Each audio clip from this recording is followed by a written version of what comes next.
इस देश में 14 अगस्त पाकिस्तान का स्वतंत्र दिन है, 15 अगस्त जो है वो भारत का स्वतंत्र दिन है।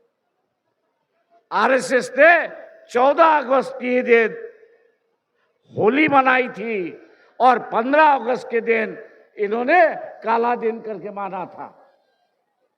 ये इनका इतिहास है। भैया आपने ये काला दिन क्यों माना? इस देश में जो प्रथा हुई कि देश का स्वतंत्र दिन काला दिन मनाने की जो परंपरा आई, वो परंपरा आरएसएस से शुरुआत होती है। ये हम लोग को ध्यान में रखना चाहिए। दोस्तों, आदिवासी समुदाय से मैं कहूंगा कि 70 साल हुए, आजादी के 70 साल हुए, लेकिन 70 सालों में जो बाबा साहब ने कहा था कि आदिवासियों को हिंदू कानून लागू नहीं होगा क्योंकि उनकी परंपरा जो है, उनकी नीति जो है, उनका कल्चर जो है वो अलग है और इसलिए एक अलग से आदिवासियों के लिए कानून होना चाहिए। जितने भी आदिवासी नेता बैठे हुए हैं, मैं उनसे आग्रह करता हूं, जितने भी आदिवासी नेता हैं उनसे आग्रह करता हूं कि इस देश में अंदर आपको अगर बिरसा मुंडा की तरह, इस देश के अंदर बिरसा मुंडा की तरह अगर आपकी पहचान बनानी है, अलग से एक पहचान बनानी है, तो आपको आदिवासियों का सम्मेलन लेकर यह मांग करनी होगी कि 70 साल के बाद भी जो कानून आदिवासियों के लिए बना नहीं है वो इस पे बनना चाहिए और उसकी हम लोग मांग यहां पर करते हैं। आदिवासियों ने जिस तरह मुसलमानों ने अपनी एक पहचान बनाई है, जिस तरह मुसलमानों ने अपनी एक पहचान बनाई है, उसी तरह आदिवासियों ने भी अपनी एक पहचान बनानी चाहिए। ऐसी एक परिस्थिति है। दोस्तों,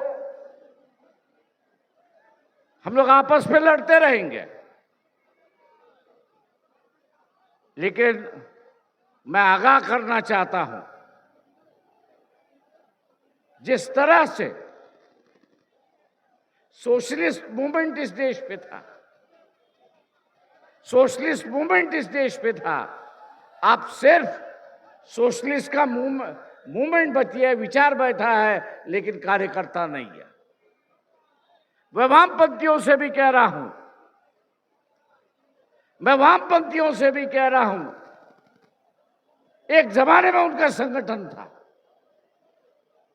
देश भर में उनका संगठन था, लेकिन फिलहाल वामपंथी सिर्फ 2 ही राज्यों तक सीमित रह चुके हैं, एक केरला और एक वेस्ट बंगाल। ये 2 ही राज्यों तक सीमित बैठे हैं। मैं उनसे आग्रह करता हूं कि आज देश की हालत को देखते हुए अगर लेफ्ट विचारधारा बचाना चाहते हो, इसका विकास करना चाहते हो, तो समझौते की राजनीति के लिए तैयार हो जाओ, वरना दूसरे राज्यों से जैसे अब मिट गए वैसे यहां से भी मिटना अपना शुरुआत हो जाएगा। मैं एक लॉस मानता हूं इसको। मैं इसको जो है लॉस मानता हूं। ये एक बहुत भारी नुकसान होगा देश को अगर वामपंथियों की ताकत अगर कम होती है। अगर वामपंथियों की ताकत अगर कम होती है तो ये देश का सबसे बड़ा नुकसान होगा।